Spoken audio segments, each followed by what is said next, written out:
ymhen ychydig dros 2 flynedd draw yn y de-ddwyrain fydd Eisteddfod yr Urdd. Ac yma, yng Nghasnewydd fydd hi, y tro cyntaf i'r wyl cael ei chynnal yno eriod. 2027 ac os mae yna gyffro yma'n barod. Oherwydd mae'n dinas, mae'n fel mae llwyth o pobl yn gallu dod i'r Eisteddfod. Dwi'n meddwl mae'n fel cyfle i cael fel pobl arall yn siarad Cymraeg i Gasnewydd i gwylio fe hefyd.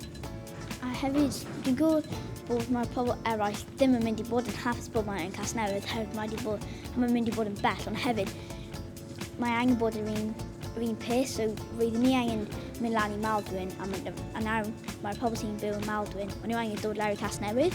Dyma rhan o Gymru lle nad yw'r Gymraeg ar ei chryfa, gyda 7.5% o bobl yn dweud eu bod nhw'n medru'r Gymraeg yn y cyfrifiad diweddara. Ac os oedd disgyblion cynradd yn edrych mlaen, felly hefyd mae disgyblion uwchradd.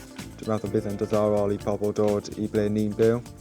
Rhywle sydd falle llai o pobl sy'n gallu siarad y iaith Cymraeg yn cymryd rhan mewn rhywbeth mor special. Ni dwi'n mynd i'r ysgol nawr. Dydy rhieni ni ddim yn siarad y iaith, ond mae fwy o bobl nawr yn mynd i'r ysgol gynradd a wedyn uwchradd yn yr ysgol yma. Dwi'n meddwl bydd mwy o pobl yn dod yn ymwybodol bod y iaith Cymraeg yn rhywbeth bwysig. Nos Iau, roedd yna gyfarfod gyhoeddus yma, cyfle i ofyn cwestiynau a dechrau ar y cynllunio.